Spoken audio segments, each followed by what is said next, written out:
Hello and welcome to the MAPE Resolution Forum. My name is Darcy Wing and I serve as the Regional Director for Local 101, and I'm on the Delegates Assembly Task Force, and I will be facilitating this forum. In just a few minutes, we'll jump into the resolutions. Authors of the resolutions will present the resolutions, and then we'll provide time to take questions. We'll use the chat function and Q&A function to submit your questions, or you can just raise your hand and we'll call on you. So what is a resolution? A resolution is a formal request to change the Constitution, election rules, policy, and bylaw. It is considered by the Delegate Assembly, and it's a democratic way to improve our union. A perk of being in a union is we govern ourselves so that we have a voice in our processes. Resolutions are at the heart of Delegate Assembly. The resolution process is designed to make our union stronger and more effective. So thank you for members who have submitted resolutions. A few housekeeping. Before we jump into the forum, we have a few housekeeping items for you. A recording will be on the Delegate Assembly web pages at mape.org. We will pause for questions after each resolution is explained, and we will show each of the resolutions while it's being discussed. You may find copies on the DA website on mape.org.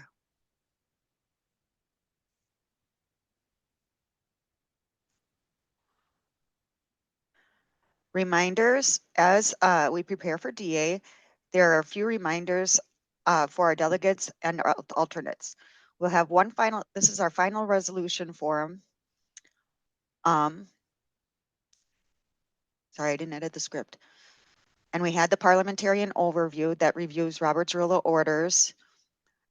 And the finance work group is holding its last budget forum on Tuesday, October 24th at 2 p.m. All the resolution forums and the parliamentarian overview can be found on the YouTube page for MAPE. Chet Boland, a Vice Chair of Political Council and on the DA Task Force and a member of Local 1501 will take over. Hey, good afternoon, everyone. I'm Chet Bodine with the MAPE Political Council, and helping plan for DA. Glad to see a lot of turnout again today, so we can get some kind of an early look at some of the resolutions, ask questions, so we can have a great DA and a good debate conversation there. Darcy, you want to go to, was it slide 16? That's what I was on. Okay. So it would have been, I think, this one. Okay. Sorry, people. My father asked him to go out of order. So this is the one, right?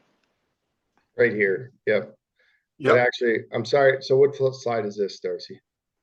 This is slide 18. Sorry. 18. Okay. Can we go back to slide 5 so we can just kind of go talk about all three of them first, and then we'll jump to this. Yeah.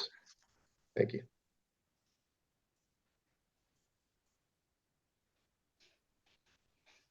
Oops, sorry, people. Making you dizzy. Okay. All right. Well, we have 3 resolutions coming up for the delegate assembly to decide on. Hopefully you know who your delegate is at your local, for your local. So if you have thoughts or feedback, you can provide that to them after reviewing today, and hopefully we can answer some questions as well. If you have questions, we will, like Darcy said, take those at the end of each. Please use, there are 2 functions in Zoom. One is for Q&A and one is for chat. Please put your questions in the Q&A function. That helps us track which ones have been answered and move on to the next, and not have to look at both places to make sure we're addressing people's questions. So just to reiterate, please put your questions in the Q&A function. Okay, so we'll get moving here. The three resolutions are, oh, nope, Oops, not sorry. yet. I thought you were ready. Three resolutions we're talking about today is one replacing regional chief steward, the language to regional lead steward, to be more sensitive to our tribal partners in Minnesota and MAPE members who are tribal as well, and in general, it's just more appropriate language. Number two, statewide officer and regional director term limits. We'll talk about that. And then three, update election rules to change the timeline for negotiations reps and DA delegates. That'll make it more in line with our normal election cycle, and it'll just help overall give some time for people to actually be nominated and accept that in the regular cycle of things. So we do have the author of all these resolutions here to talk about them much better than I just did.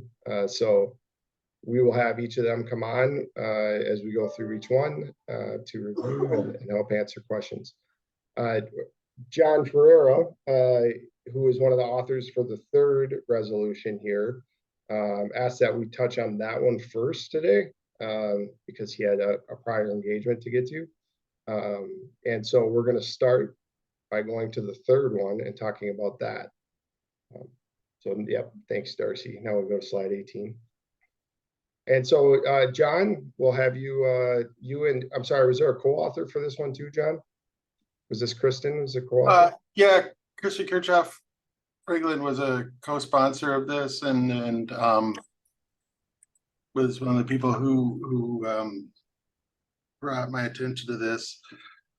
So this resolution originated, as many of you know, we changed the statewide elections. We moved them from occurring in the spring to occurring in the fall. And one of the unanticipated issues with that is that it meant that we had an overlap where the negotiations team was finishing up the work on their current contract while starting the election cycle to be elected for the next contract cycle. So that was problematic for a few reasons. The first one being that you're not done before you're elected to the new cycle. It doesn't give the members of negotiations time to decompress and reflect before getting a chance to make a decision about whether or not to run again. It doesn't give the members of that region a chance to evaluate if they want that individual to continue to be their negotiations rep. And it creates a huge gap in time between when an individual is elected and when the next cycle starts. So the negotiations team came to the executive committee and asked that we find a way to make the negotiations representative elections happen closer to the time when the negotiation cycle starts, and to create a space between one negotiation cycle and the next. And so that's where this was born. What we did is we decided that we didn't want to have to change the election laws every time we wanted to start elections at a different time. So the statewide elections committee has the authority to call a special election for things when they want. And so the solution we came up with is to just have the statewide elections committee call a special election for negotiations reps when MAPE as an organization decides they want to do that. In talking with MAPE staff who run the elections to make sure that they were comfortable with that and that wouldn't create a lot of unnecessary work for them, it was pointed out to us that the delegates and alternates for delegate assembly had a similar issue. We had to have a special election to elect delegates for this year's election. The bylaws ask that the delegates be elected in the same year. And now with the elections at the end of the year, the election ends after delegate assembly. So we decided that let's give that same solution to the delegates and alternates for delegate assembly. The other advantage that this solution would give is it makes it so that if we want to move delegate assembly, maybe we want to have one in the springtime, or maybe we need to call a special one. It gives us a lot of flexibility to say, like, let's just hold this special election, and we don't have to go and change the election rules to do that. It gives us some flexibility. And one of the things we put in here too is just that that these special elections are called when the board of directors asks the statewide elections committee to do this. Todd Mackey, our new chief of staff, can speak to this a little bit more, but we already typically need at least one special election cycle a year. And I understand that the plan, now that the main ones are in, the main elections are in the fall, that the plan is to have a special election cycle in the spring to fill vacancies. And this can be rolled into that cycle, so it doesn't create a substantial increase in work.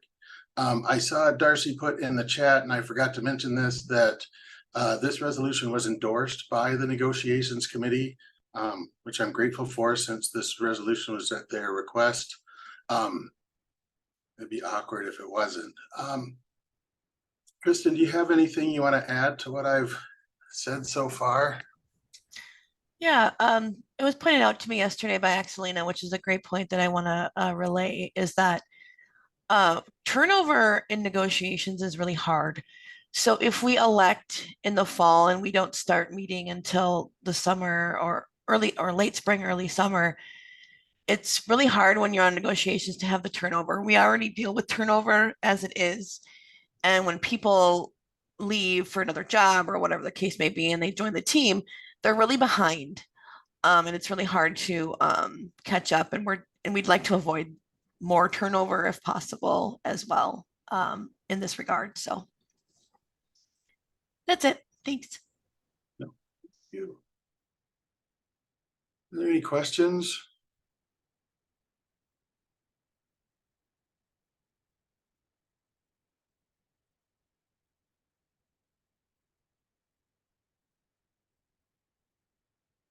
I feel like asking a question just to like put you on the spot, John. Bring it. That one. The exec supported it, so. Makes us stronger. No, I'm just glad that you spoke up to make sure that my mic is working, so that I haven't bored everyone to sleep.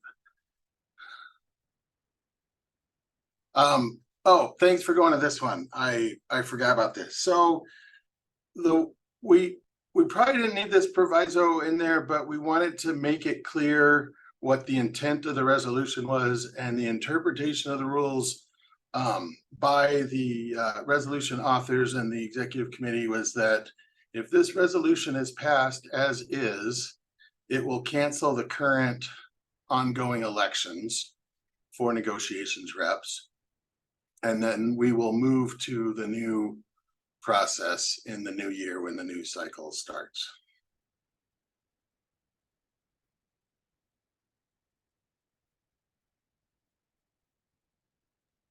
Great, thanks, John. We talked about committee endorsements there.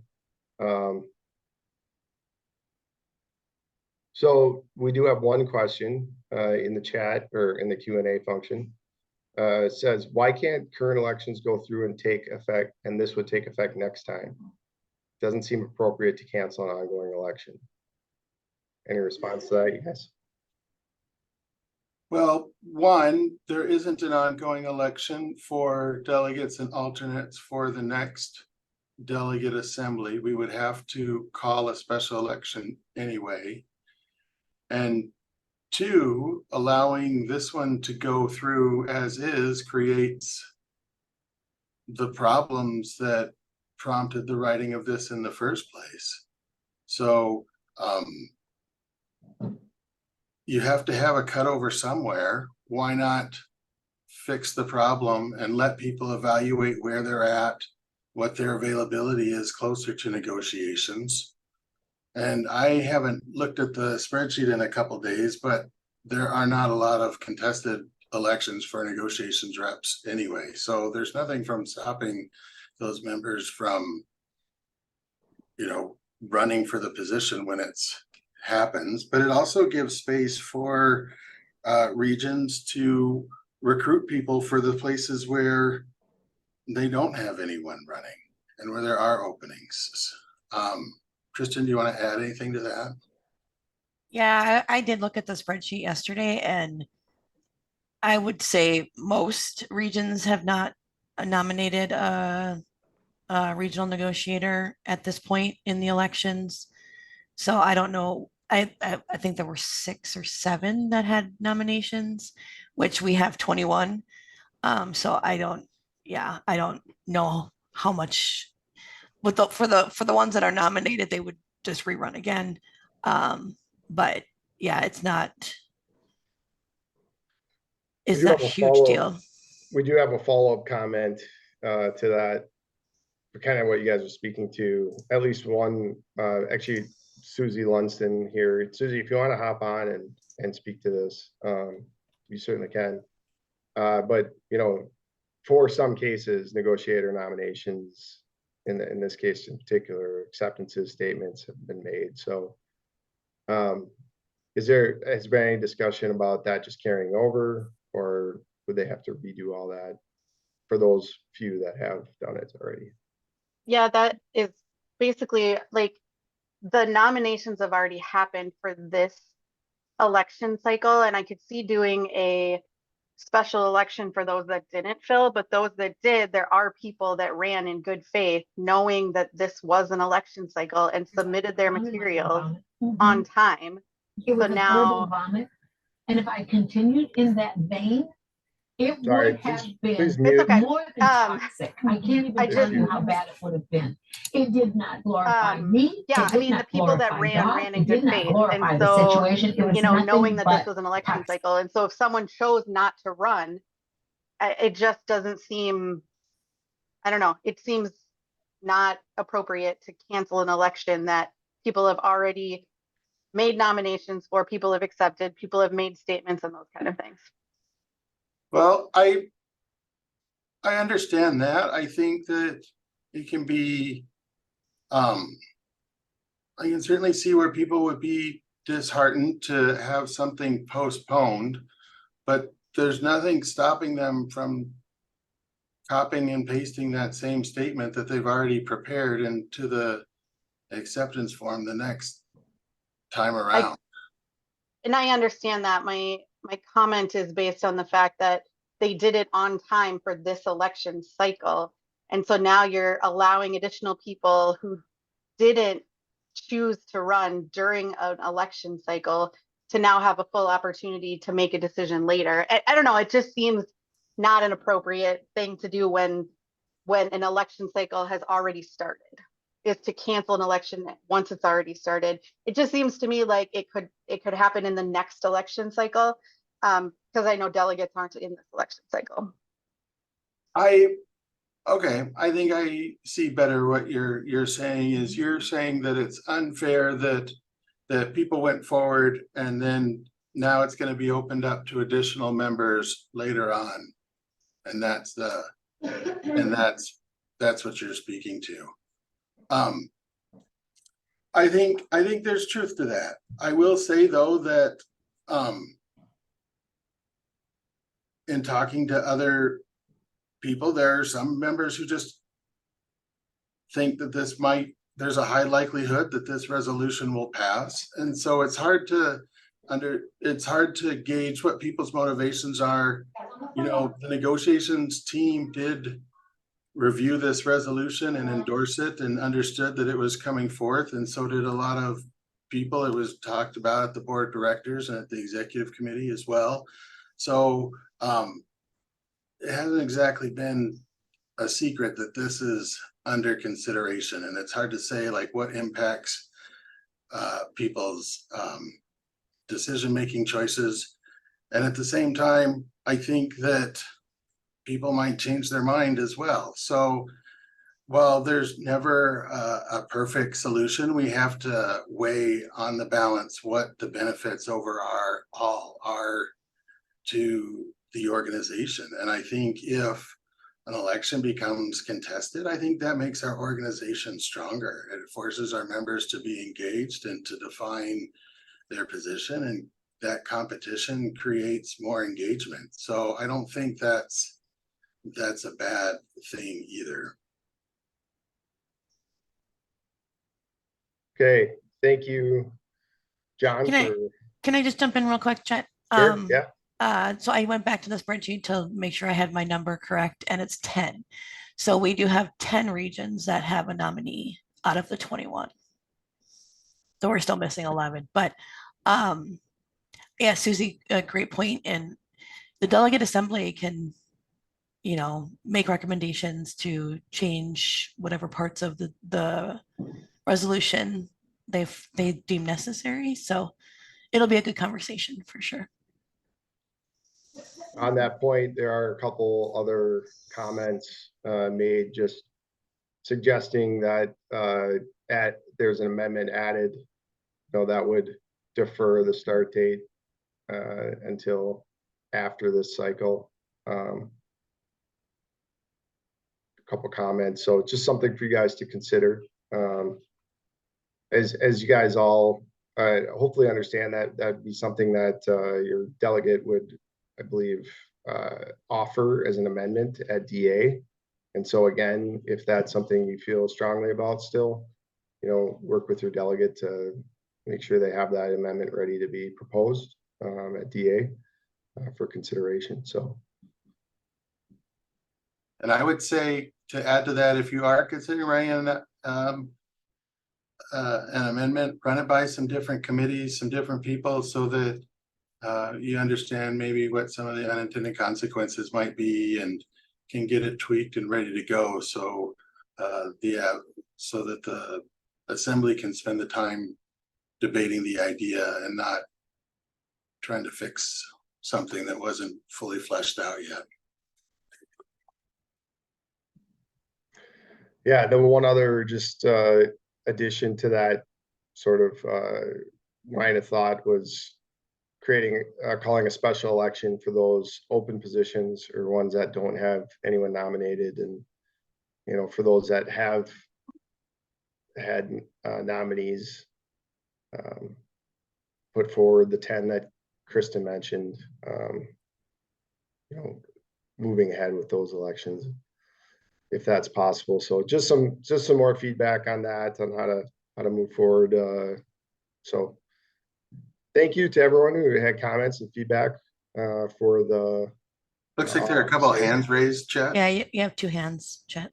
Okay, we'll get there. Thank you. See, I'm kind of trying to go back and forth here. Is there a reason?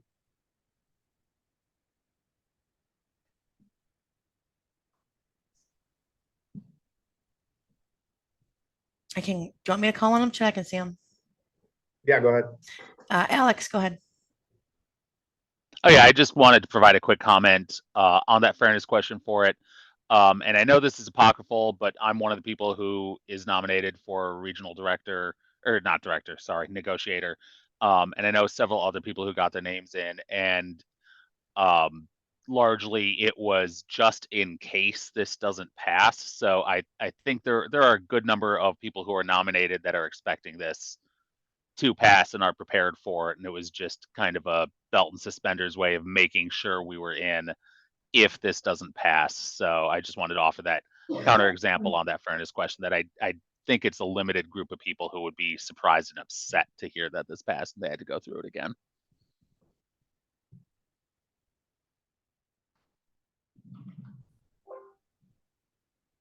Thanks, Alex. Michael? Yeah, Alex pretty much covered it. I'm on the board of directors, and we couldn't really not keep that in place because this resolution had not passed yet. It hadn't been brought up, so it has to be contingent. If it doesn't pass, then all of a sudden we're in a bind. So we had to continue the process, and that's why we put it out. And so everybody could nominate and self-nominate. But yeah, that does add some confusion to it. But that's why we left it as is. Thank you. Thanks, Michael. There's one more, Chet, David. Yeah, just want to confirm a similar situation to what Alex described. That, whatever, expecting this resolution to be before the delegate assembly, but just going through the process on the off chance it doesn't pass. And I do think that, discussion, I mean, those folks who have been nominated, it seems to me we've done most of the work. So unless we decide to withdraw, I'm going to propose that, those nominations go forward. Just because we've done the work.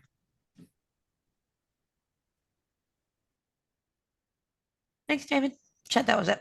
Thanks. No, and I think what David proposed there at the end is a really simple amendment to just say that current nominees will be considered nominees in their accepted state during that election cycle. I mean, that's a super easy amendment to make. And I think that's an equitable solution to the concerns that have been raised. So, but I think that's something for the assembly to decide how they want to proceed. Excellent. I wanted to kick back in just one more comment. Thanks, Dave. And others who are negotiations folks might, if they want to add, is we did discuss this pretty thoroughly in our committee. And our goal here is to make the committee as robust as possible, especially after what our experiences were this last negotiation cycle. So we want good continuity, but we want to set it up in a way that we don't have a lot of turnover midstream. Thanks. Yeah, Kristen had kind of called that out too, but I think it's good to reiterate. Yeah. And I just want to add one more comment for people to consider is that we're actually going through a restructure right now anyway. So it's frozen. People are stuck in their locals right now, and moving around is frozen. There is going to be eventually a decision here on how that's going to move forward. So that could definitely affect regions as well, and what regions are. So this makes a lot of sense right now. And that was part of the part of that fact was part of the influencing factors on why in the resolution itself we didn't include any language about carrying over nominations and things like that, because there's a chance things could be different. And so we wanted to not have to continually create a new resolution or go to the board or go back to delegate assembly to tweak things. We wanted to make it straightforward. And then we thought that, well, certainly that's a downside for someone having to resubmit their statement or to be challenged in election they thought they weren't going to be. And that is a smaller sacrifice than having the regions redrawn and having people have to reevaluate which group they're in and things like that. So the purpose is to kind of keep the actual language in the election rules and in the bylaws as simple as possible, and then give our governing bodies enough flexibility to handle any exceptions that come along.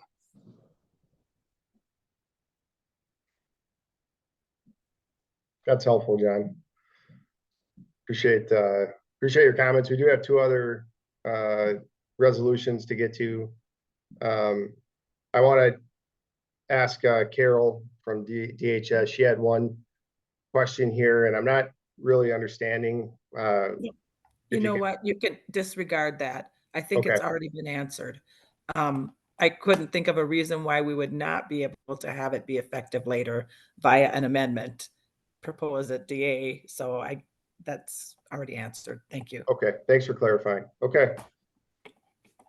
Thanks again for everybody, and then, just kind of chiming in and sharing your thoughts. I think it's really helpful to have this discussion prior, so people can either, think about how to work together or, shore up their arguments to have a better discussion at DA. So let's go to slide 6, back to the resolution 1, and we'll move on.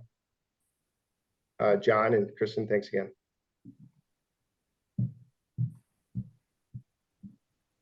Okay. We are back to the first of the 3. It's replacing regional chief steward with regional lead steward. Kind of the reasons here are listed. I'll let the authors talk more about that.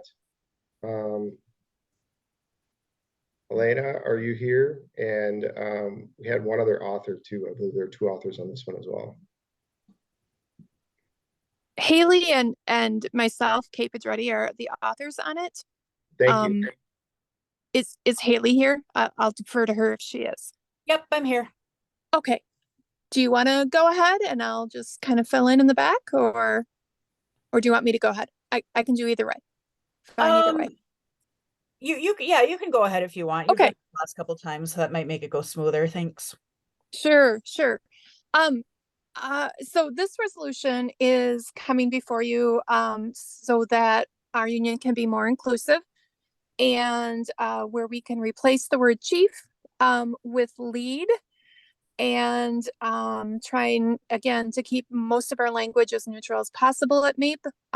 Those are some of the reasons for that. I will tell you too that, I list here, Minnesota State is working to remove chief from their titles, chief diversity officer, for example. This came about shortly after the George Floyd incident. And I remember when it came about, I remember thinking to myself, wait, I work at Winona State. We don't have a chief diversity officer. We've actually always called it something else and left chief out of the title.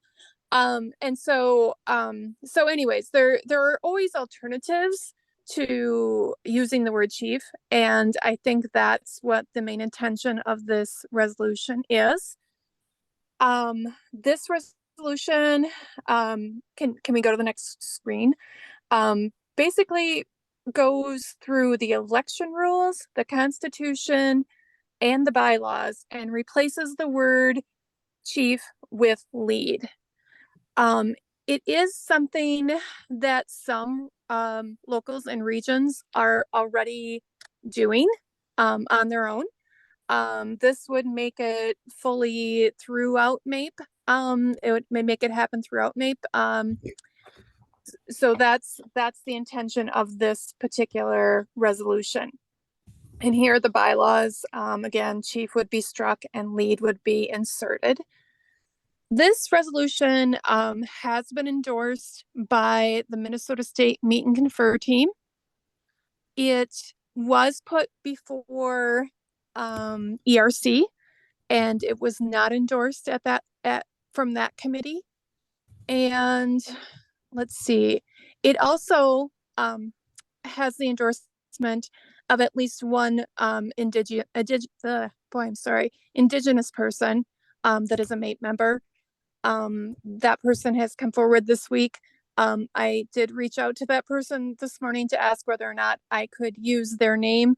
And I'm on the road right now, so I don't know if that person actually returned my email or not. So I will just leave it at that for this moment. I hope to know whether or not I can use that person's name by the next time I present this. So, which I guess will be at DA.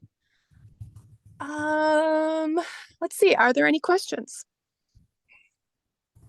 We do have just a question. First of all, can you tell us what ERC is, and can you share some of the reasons they chose not to endorse it?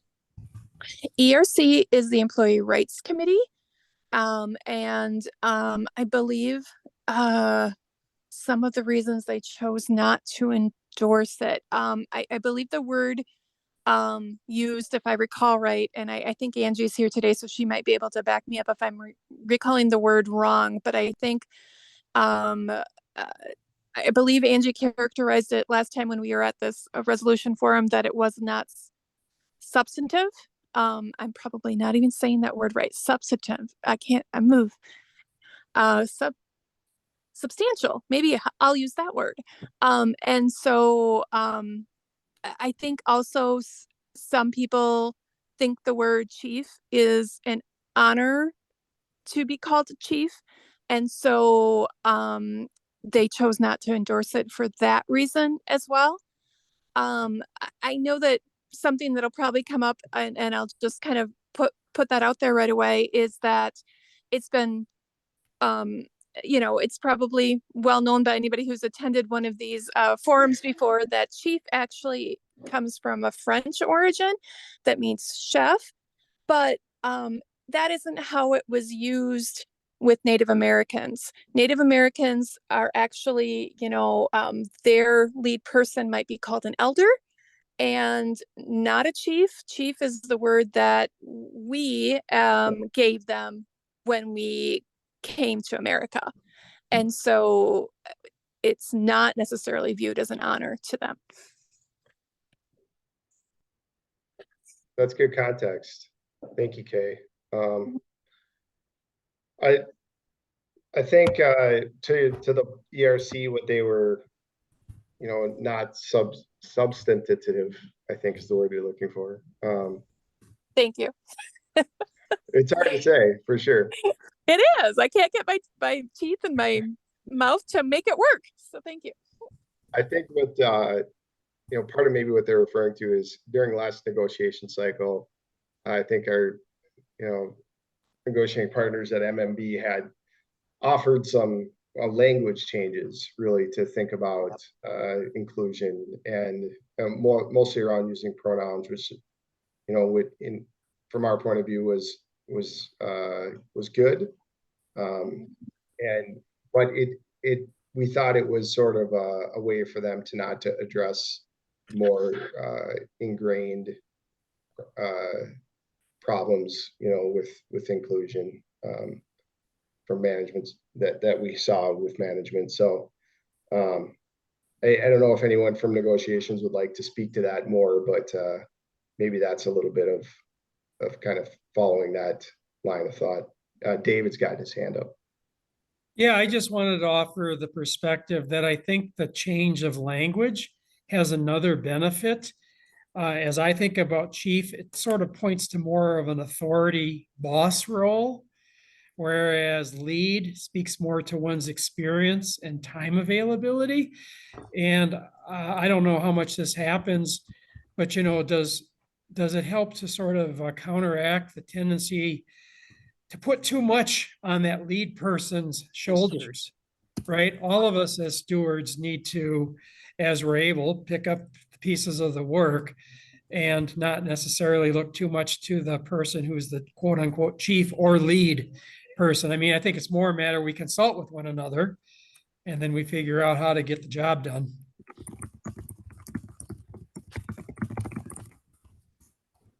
Thank you. That's good. Good thought. Great. Let's see if there are any more comments here. I don't see any more hands up. Someone asked, could this be a technical change in the next contract? Will there be problems if we are not using the contract language in our interactions with MMB? Kay, any thoughts on that? Yeah, no, that's a good thought. Good question. I think before we ask for it to be changed as a technical change, we have to agree that it's okay to change within our group. And I think this is the first step. Can we next negotiations round ask for that? Absolutely.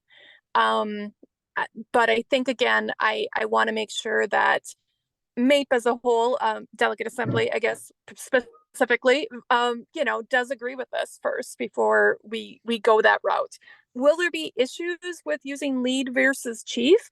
I think it'll be, you know, it'll be a culture change. It'll take some time for all of us to get into the habit, maybe, of using lead steward if this does become, if this does pass as is. So just know that you know, I mean, it'll be a process of, you know, getting it to that point. And I do want to point out one more time too that some regions, locals already do use this language, so it would be making this more consistent. Thank you. Kevin Nelson, go ahead. Yeah, I just wanted to bring up one point as well, an additional point. against the use of the word chief. It's traditionally it's been a gendered term. You know, there's a chief is the male and a chiefess is the female. Lead does not have that gender connotation to it. So would be another reason to go with lead over chief, not just for cultural sensitivity, but also gender sensitivity. Perfect. Thank you, I hadn't Kevin. even thought of that. Thank you. Okay, let's see. That's great. We had some support for that last statement here in the chat. Okay, well, if there are no more questions, we should probably move on to the last resolution here. And I believe, Kate, you're also an author for that, if I'm not mistaken. I am, but so is Angie, and I think I saw her come on and talk during John's presentation. So I don't know, Angie, would you like to present this one? I'm happy to do it. I should have hid better, Kay. No, that's totally fine. You just took the last one. I'm totally fine taking this one. Sure. Next time I know better though.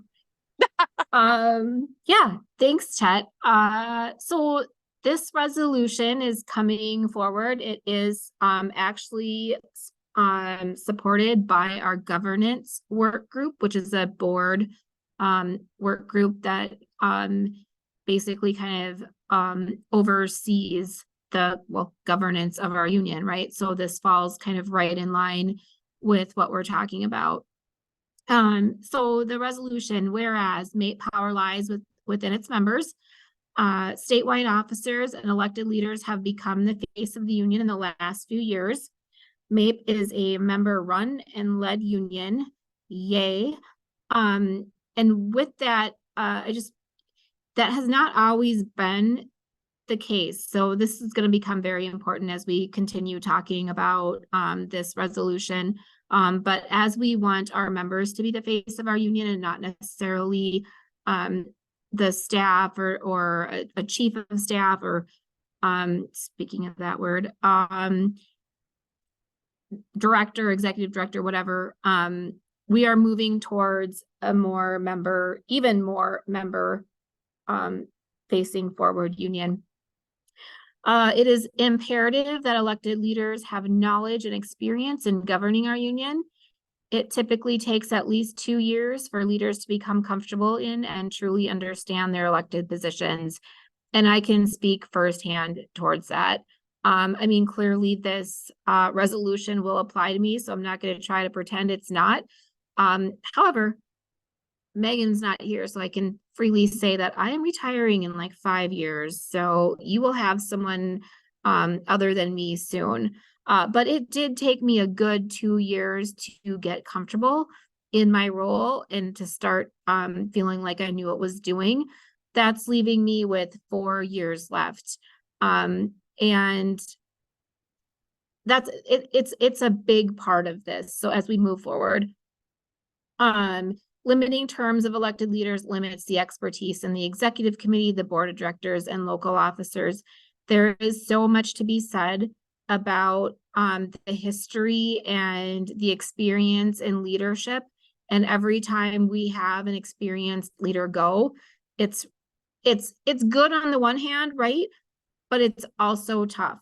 And I think that this resolution keeps us in line with allowing our experienced leaders to continue leading if they choose and are doing a good job. But in no way does this prevent anyone from running. And it's not like we're saying we're not going to put people up for re-election, right? So I'm probably talking a little too much until I'll get to questions. So continuing leadership is essential in the governance of our union. Again, I can speak right now. When I first started on the board as the vice president, like I said, I was obviously new to the role. But also the cohesiveness of our current board is amazing. And I actually am sad anytime we lose somebody because I think we're on a good path. So what will it impact? It'll impact Article 7, Section 2B, and it's just gonna replace, the term shall be 2. So instead of 2 years, we're, proposing 4 years. And then we will eliminate the statewide and regional officers shall be eligible to serve for no more than 3 consecutive terms in the same office. And then term limits apply even if the terms of office are extended due to change in election timing. We're also taking that off. Article 6, Section 12, Organizing Council. So this basically is extending the language, not just from the executive committee and the board, but to our organizing council and political council. They would be on the same path. Proviso, current meet and confer chairs are deemed to have been elected, and that's going to remain, but the other 2 will be removed if this resolution is passed.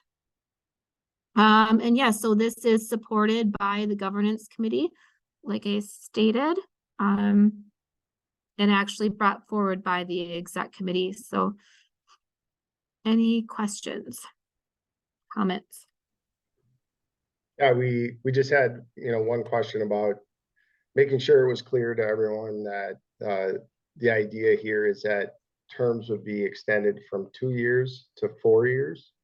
And then the limit on the number of terms that someone could serve, which used to be 3, or is currently 3, excuse me, would be struck. And so there would be no term limit. So Correct. Yep. I got that right, Andy? You did. Yep. And with that, if you don't mind, Chet, I just want to add that this also really impacts our staff in terms, especially so number one, it's really hard for our staff to have to track terms for every elected statewide official, like the board and exec committee, but also doing rounds of elections every 2 years is very time consuming, and takes away a lot of our time and resources to continually be electing every 2 years. Okay. Well, to be clear, wouldn't there still be elections every 2 years because they would be staggered? I would have to look, but I think that we did not we were not planning to stagger it. We were trying to make it easier. And with term limits being 4 years, I'd have to I'm pretty sure our intention was to have. That's a good question. Perhaps it could be staggered now at 2 years. So there's actually an election cycle every year, I think. Maybe that's what it was. Yeah. And so now it would be every 2 years. So that would make it easier. Okay, do you remember? Yeah, Yep. we talked about this. Chet is right. Chet is right. It would be every 2 years. Right now it's every year because of the stagger of the odd and even regions. And then we also break up the 2 of the executive officers and do 2 at a time. So it would be every other year instead of every year, if that makes any sense. Yeah, sorry, Angie, I just want to make sure everyone. No, you're right. That is not my jam. So you were right about, the reasoning to, and the help for staff, which I think was the point you were trying to make. Just to be clear, it was that basically the cycle will be every 2 years now. And that's in the election rules that I just put up. Oh, thanks, Roshi. So a couple comments here. Let's see. We had one that, just generally asked here, when we added term limits, it was to allow members to vote for who they want. And similar to, state and federal elections for the governor and president. This person's asking why is MAPE different?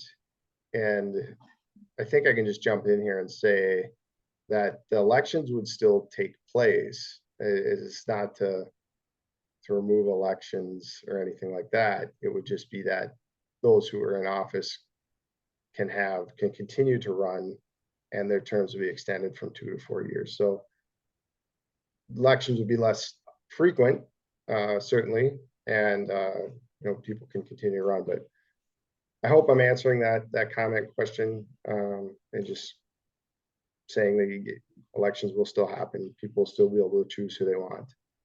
Yeah, if you'd like to- that's actually perfect, Chet. That's a really good point, and that's kind of behind this resolution. But I'd also really caution us to start comparing ourselves to state government.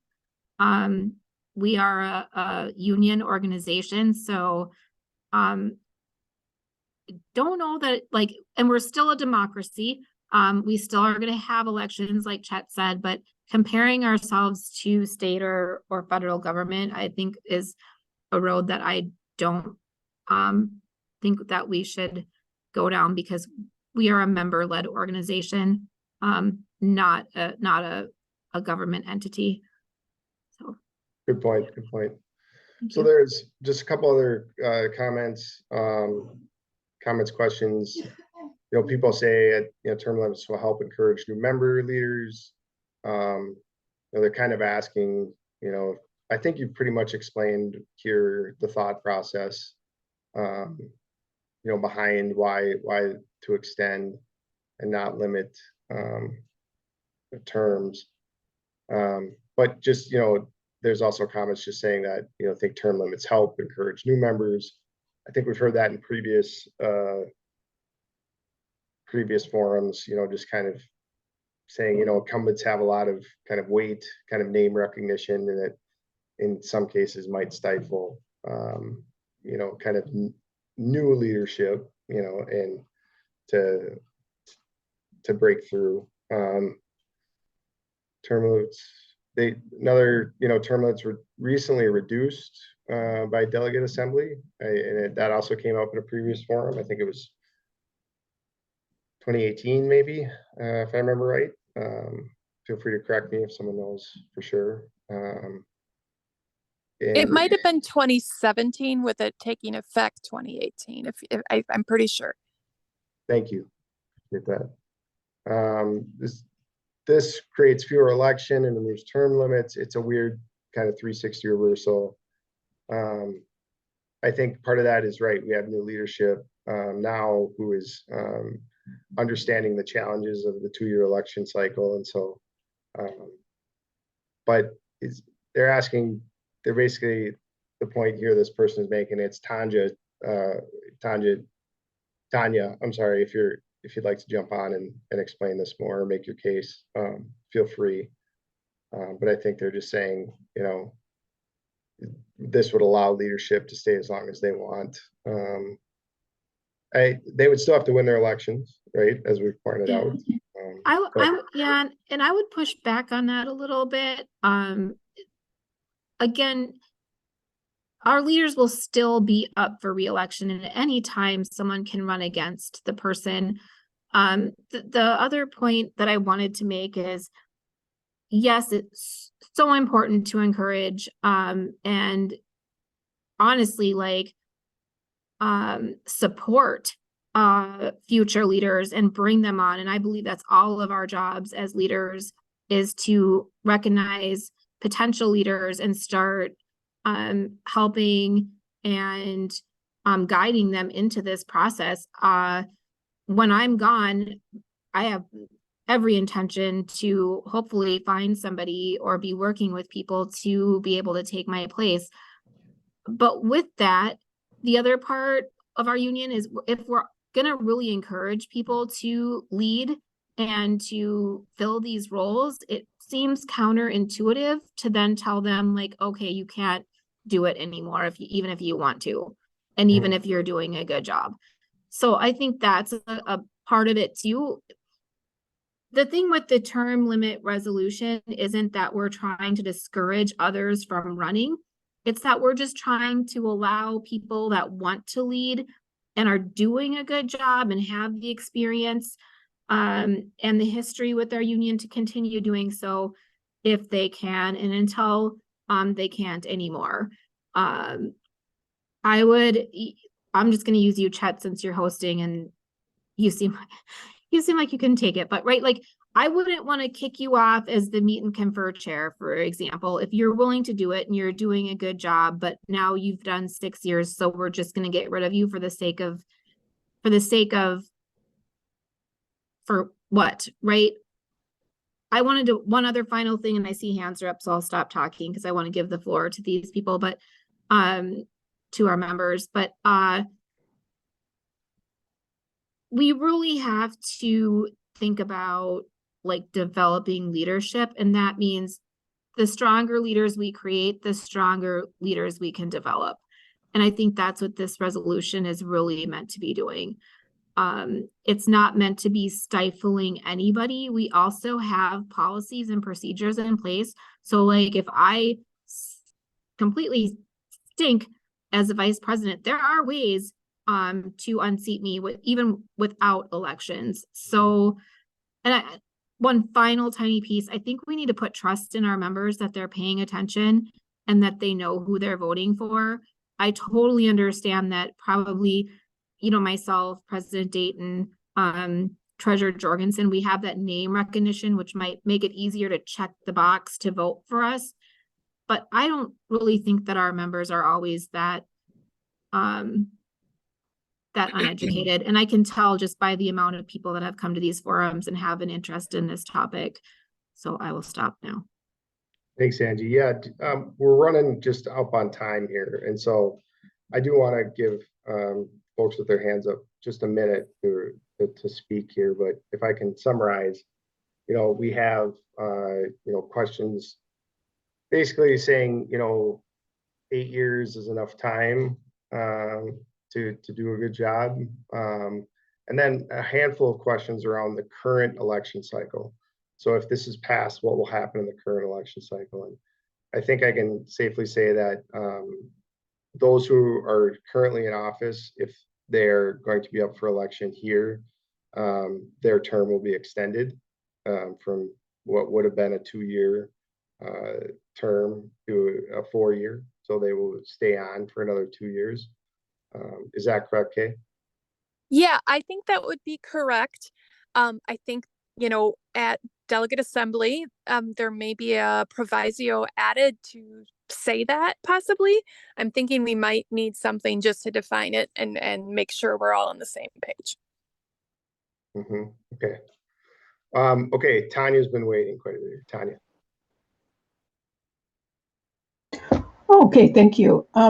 At the last resolution forum, it asked what were the other ways that individuals could be removed from office. Because I think these bylaws aren't just for times when things are going well. They're really for times when things do not go well, so that we have rules there to take care of problems. So I'm just wondering, with these extended timeframes of elections, well, usually people are removed from office just by the next election. It's the easiest thing if we don't want them. But if we don't have a robust system and to be able to get rid of people during their time, won't that be problematic? And I haven't seen exactly what framework there is for removing people. Seems like that has to be there as well to make people feel comfortable with giving up shorter time limits. It's just my comment. Thank you. Yeah, I appreciate that. And we are at time, so I encourage others to reach out to authors and your delegates to discuss these more. The fact that we're right at the end and we're still talking about this just really shows what great engagement we have from members on these topics. So I appreciate everybody giving it, you know, being thoughtful and trying to really think these resolutions through. Any final, Carol, I'm sorry, did you have any final just thoughts on that? You know, I think, you know, we don't need to focus on using words like getting rid of and somebody not doing a good job. I think that the reason that term limits would be good is that, and it could be long, it could be 8 years or even 10, 12. But, you know, if we don't have a limit, then nobody wants to run against somebody who's been there for 6 years and maybe they're doing an okay job and there's no really reason to quote, remove them, but people tend to not want to run against someone who's been there for a while. So I just think it would That's true. encourage more people to try. Right, yeah, and we could have someone who's competent, but we're discouraging someone who could be an amazing leader, right, from running. Exactly. That's my point. Yeah, so good comments. Darcy, you want to close us out? Sure, I can. Done. So since we're out of time, we don't have any time for any questions. This recording will be posted on the website. If you have any additional questions about a specific resolution, contact the information on the authors. On each one of the resolutions is posted on the webpage. And thank you for taking the time out to hear your fellow MAPE members' ideas for making our union stronger. Thank you again and enjoy the rest of your day. Thank you. Thank you.